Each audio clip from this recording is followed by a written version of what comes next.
I am Rashawn McDonald, the host of Money Making Conversation Masterclass, where we encourage people to stop reading other people's success stories and start planning their own. Join us as we travel across the country, visiting small businesses and interviewing celebrities to see how they're running their companies and nonprofits who are making a difference in their local communities. Now sit back and watch as we unlock the secrets to their success.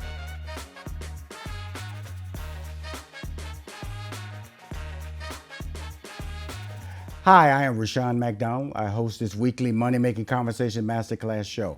The interviews and information that this show provides are for everyone. It's time to stop reading other people's success stories and really start living your own. I'm here to help you reach your American dream. My guest founded R&R Skincare in Nigeria. It's a premier woman-owned beauty brand dedicated to crafting high-quality, cruelty-free skincare products that harness the power of Africa's natural resources. Please welcome to the Money Making Conversation Masterclass, Valerie Obaze. Hi, Rashawn. Thank you for having me. Motherland. The motherland. We all the motherland. The mother of all lands. Yes. I'll admit, I made a visit to the motherland, to South Africa. Okay. Down there, Durban and Johannesburg, and Steve Harvey and I, we were broadcasting the morning show from that area. And I'm gonna just tell you this honestly. There were so many stereotypes that I have been introduced by being raised in America that I was worried about the technology being available to us to broadcast a morning show back to America. Yeah.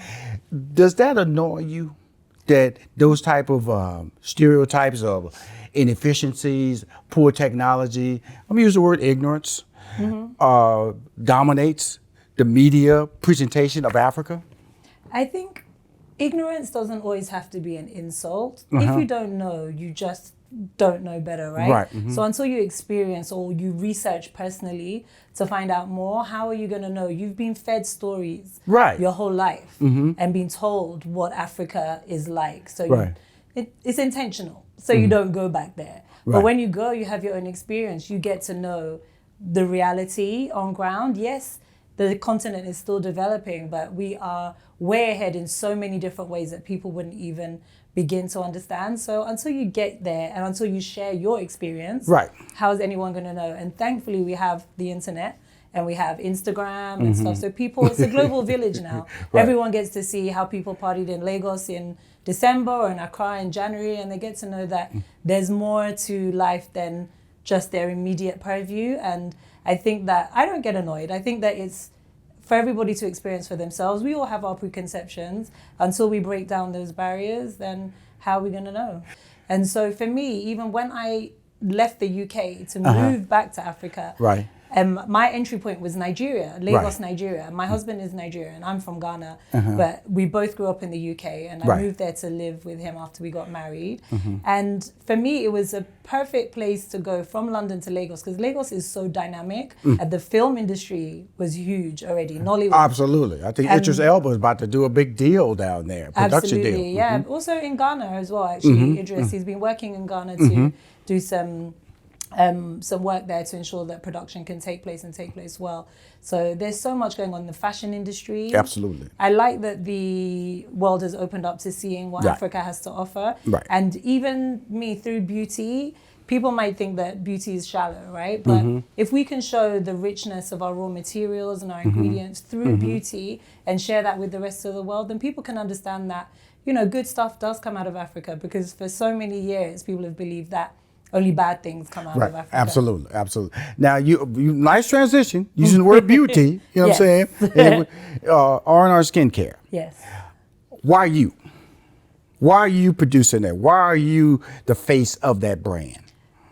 Because it's what came naturally to me. It's what God had put on my heart, and He found a way for me to access the rest of the world through what I do. My experience and background is in PR and communications. I had my own PR agency when I lived in London. I worked in the music industry, in fashion, beauty.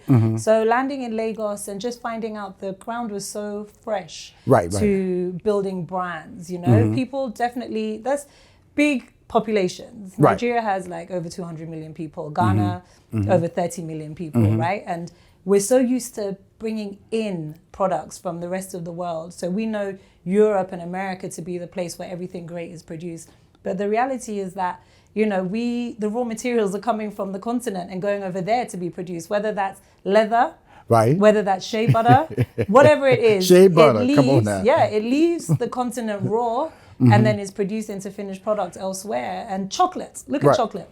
Chocolate's not from Switzerland, let me tell you. Right. It is from Ivory Coast and is from Ghana. But the raw cacao or cocoa is leaving the continent and being value added elsewhere. And we believe that chocolate's from Belgium, So I think that the time has come, a new generation of people are going back home and creating finished products, brands, African-owned brands, coming out of the continent using our raw materials.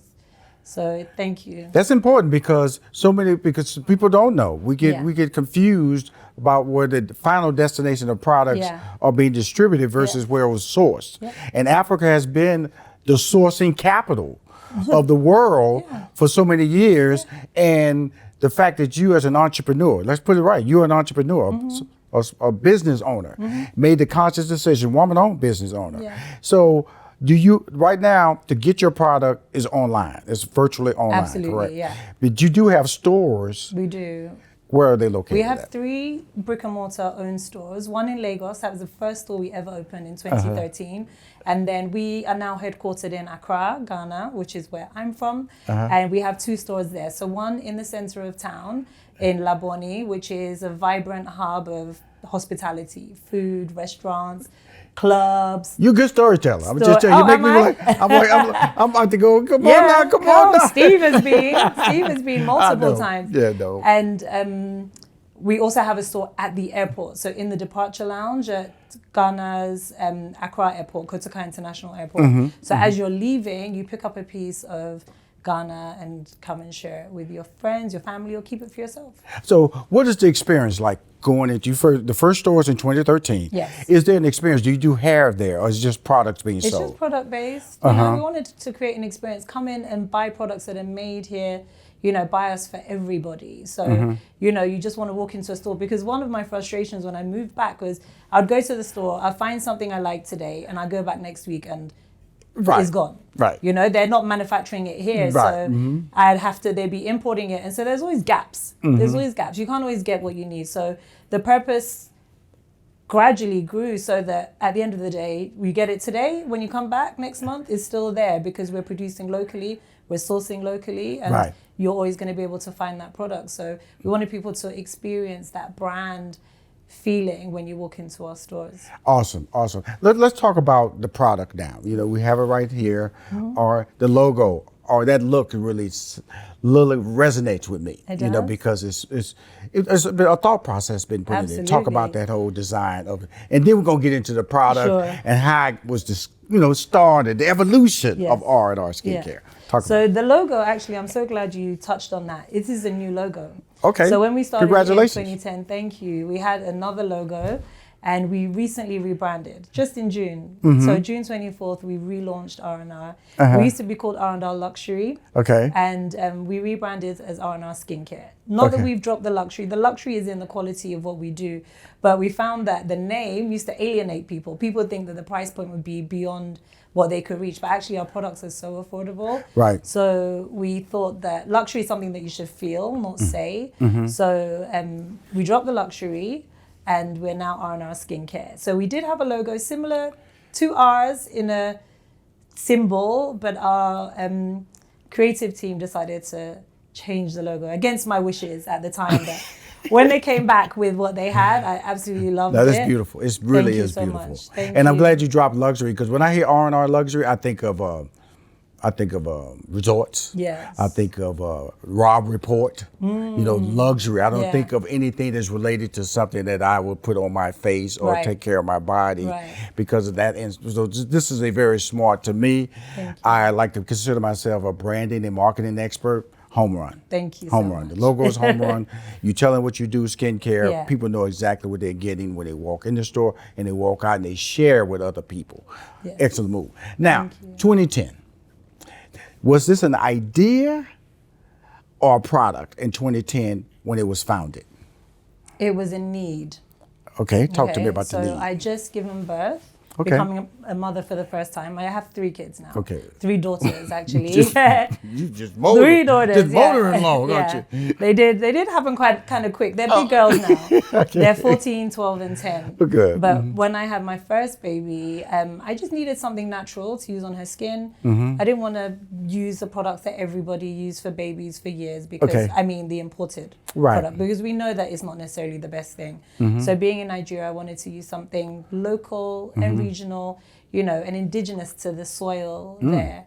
And shea precedes everything that I've done. It's been around for centuries, right? And we know the goodness of shea because everybody uses it. Absolutely. The proof in concept is there. All the big brands use shea in their formulations, but we weren't turning it into an enjoyable product. It was just the raw shea butter, and you'd have to put it in the microwave or on the stove, whip it up, put your scents. Very raw. Yeah, and people were willing to do that, but I wasn't one of those people. When you have a crying baby, you don't have time to now put things on the stove and start whipping up your formulations. There are people that are very good at that. That's not me. Right. So I was thinking about the fact that I would love to create a product that makes using these raw materials from the continent enjoyable and suitable for a baby, but suitable for the rest of the family too. So when we discovered shea in a liquid form, which is our shea oil, that was a game changer for me. So that was our first product. When you say shea oil, how is it used? It's used directly on your skin. So shea, same way you'd use shea butter, right? Just pure shea, rubbing it onto your skin to moisturize and lock in moisture.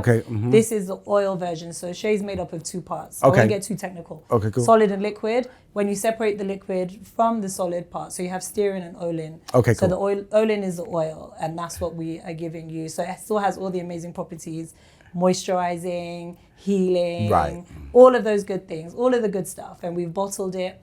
And we learned how to blend essential oils. So let me slow you down, Valerie. Yes. Okay. Now, this is your first product. Yes. You said first product. Yeah. Okay. Are you selling it? Okay, not yet. Okay, cool. Not Continue yet. with your story then. Good point. So I was sharing with my husband actually that, I've come across shea in an oil and this is what we're going to use for the baby. And he was like, you know what? I've never seen that before, and I don't think it's widely available in Lagos or in Nigeria. So light bulbs. Light bulbs are going off. We're talking, in money making conversation. Exactly. And as a branding person, I've thought that, there's definitely an opportunity here. So before we go spending too much money, let's get like samples and stuff from the suppliers, bottle it, share it with our friends and family, use it first. Yes. Then share it with our friends and family. And what we did, I even had someone mock up a logo for me. I ordered like a box of plastic bottles online and I just shared it with the people close to me. And I just said, if you like it, come back and buy it. And that's how it started. R&R means what? So R&R is my daughter's initials. Okay. Her name is Rebecca Rose. Okay. My first daughter. And she's named after my mother and my husband's mother. So my mom is Rebecca and my mother-in-law is Rose. That's beautiful. So we named her after the 2 of them. Okay. And she's called Rebecca Rose. And when you have a child, you always tend to name your businesses after your child. It's such a woman thing to do. But yeah, so we decided R&R would be the name of the company. And it also stands for rest and recuperation. This is the part when I start asking the entrepreneurial questions. Sure. Okay. What did your business plan look like? I didn't have one. Okay, so you started a business without a business plan. Was that smart? Yep. Listen, I didn't go to business school. I come from the school of hard knocks and experience. Okay, I went to university. I studied branding, communications, culture, and media. I went to work in the PR world. Initially music, then consumer PR. I've worked with brands. I understand what people like, what people don't like, and I'm African. I lived in the diaspora for my whole childhood and early adulthood. I left England at 29, moved back to the continent. Well, I say moved back. I never actually lived on the continent. I was back and forth all the time. But I did my entire schooling up until university in the UK and moved to Africa in 29. And I realized that Africa was having a renaissance in the creative space especially. And we were starting to take ownership of what was ours. And I had to be part of that. And I had a responsibility as well. Like God put this responsibility on me to empower our economy, not just human beings, but the economy in general. Because you know that if you bring in more than you put out, you're always going to be a poor nation or poor continent. So we have a responsibility to put out more than we bring in. And so creating a brand was one, a gap, a need, but also... So you saw the need. I saw a need, but I also, over time, realized that there was a responsibility on my shoulders. And that's why it's cruelty-free. Yeah. When you do the testing on the product. We correct? test on humans, not animals, and because there's absolutely they can say ouch. Yeah, they can say ouch, and also because there's no need. The ingredients we use are historically, backed. My great grandmother and her probably ancestors as well use these raw materials to cook, to eat with, to do all of these things. And so shea has been around for centuries. Right. Okay, I didn't invent shea. Well, let's talk about this because of the fact that it's not so much you inventing it, but you're bringing a brand to America and exposing it to America, a polished brand. Yes. But you want to maintain the African flavor to it. Why is that important? Because we have to maintain the authenticity and the integrity of who we are. I think it's important for people to know where we've come from. We don't intend to hide that in any way. We just wanted to make our raw materials sexy, if I can say that. Believe me. Let's bring it back. I won't to sexy on shea. me. We have to make it appealing and elegant and classy. But in terms of what's in the bottle, that all comes from Mother Nature. Okay, cool. Let's start talking about some of the stuff that I'm holding right here.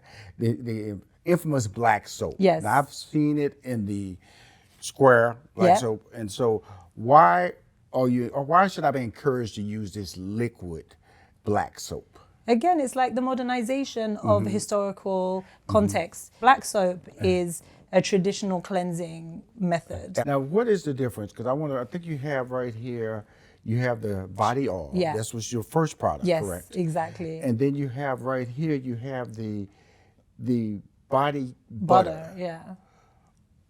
Why do you need both? Because everyone's preferences are different. Some people like more of a thicker application. And that's what the butter does. That's what you're going to get with the butter. So it's a whipped butter. So it's still very light compared to how raw shea butter is. We whip it.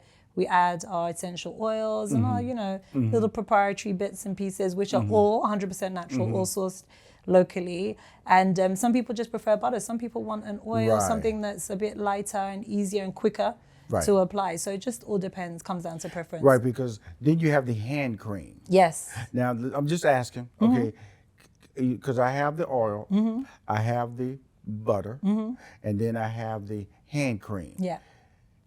I'm assuming the hand cream is strictly for the hand. Put it on there. You got these dry knuckles. Yeah. As they say, ashy. Ashy. You don't want to be I'm a person ashy. of color. I know what ashy means.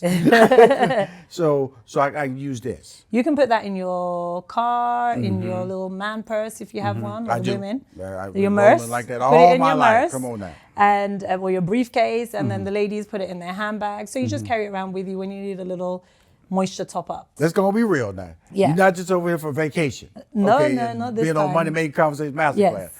I see expansion in my vision. Oh, I receive it. I'm not saying I'm a visionary, but It's you're okay. not. I'm receiving your vision. Talk about your expansion ideas because you have 3 stores back home, which is fantastic because finally you're not outsourcing, you're not sourcing out your product, you're making the product there, employing people. Yes. Revenue is staying in the community, which I admire. Because that's so been a much. main issue Thank with you. Africa in general. Yeah. But you're over here. Come on now, talk to me now. Because, I think that we've also found our tribe over here. And I've been here several times. I did like Essence Fest in 2019. So pre-COVID. There was pre-COVID and then post-COVID. Right. And pre-COVID, we did some activations here. And we realized that as we spoke to people experienced our products. The feedback was just unbelievable. And we really, truly felt that we found our people outside of the continent. And I knew eventually we had to come back. Right. And so with the rebrand and these new opportunities, and I just felt that this was the right time to come back to America and meet our people again. So I'm here right now because we've got some activations, having some conversations. Right. We did something in Miami just yesterday, and I landed in Atlanta today and straight into your studio. Thank you. So thank you for having me. And I wanted to... First of all, we're not wrapping this interview up because that sounds like you're about to go there. Because I really want people to slow down and understand that The product is available now. It's Yes, online. it is. Okay. And you don't have to wait to this product to get to them. And so this interview is about breaking down misconceptions. Right. You know, oh, it's in Africa. When I'm gonna get it? Next year? You know what I'm saying? So let's talk about the whole process, that the order being placed, how it's handled in Africa, so we can develop that trust factor with an audience over here that has a lot of misconceptions. Now you're here with a product that I want to buy, but it's sitting in a manufacturing location and a store in Africa. Talk about that process. So we take quality control very seriously and compliance. So no one needs to worry about testing or quality, because we have Food and Drugs Authority for Ghana testing. We have Ghana Standards Authority. We have all of the compliance sides ticked, and we're entering the US. Everything goes through FDA checks before it's released. And yes, we manufacture everything on the continent, but we bring it to you here fresh. It's stored in our warehouse partners, so our logistics partners, and then it's shipped out to you from this country. So you don't have to wait a million years, even if we were shipping it, from Accra. I was just joking about the million years, Yes, we know. But you know, but people put distance, you know. Absolutely. You know, like I said, you know, Chicago, I know that's it. You know, Mexico, I know that's it. Canada, Africa. Yeah. And so, and we're trying to encourage people to go online to be able to try the product, because the product can get shipped to you in a very timely manner. Yeah. And if you like it, you can order it again. Yeah. And so, with that being said, how do you market your brand? You're over here, you know, but you're over there.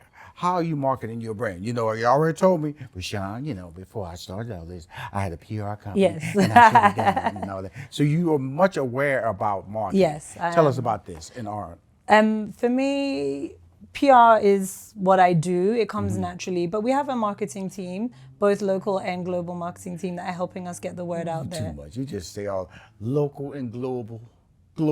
Yeah, shout out to my global team. They are doing a great job. The tribes. The tribe. She got all. I love it. They are doing a great job. But again, it takes time, it takes experience. And one of the great things that people can access is social media. Right. Social media is free. And we've been building our audience for over a decade now on, say, Instagram, for example.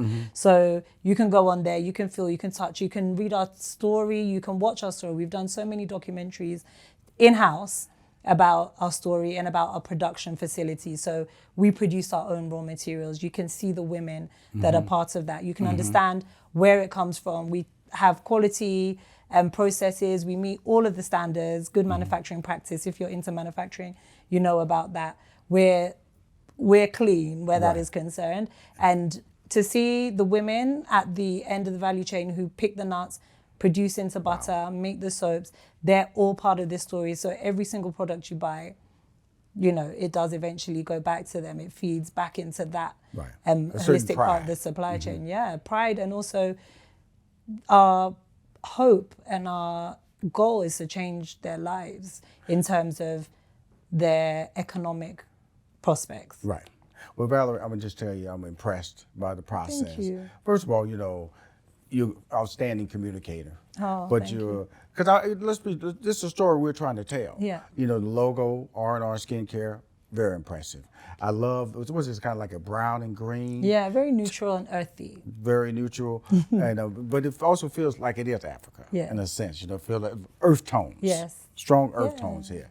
And the fact that you're giving us the hand cream, you're giving us the which I love, that's you know, yours. the lotion, body for the bath, and then you have the body oil, which was the first, and then you have the cream. Of all, what is the big picture?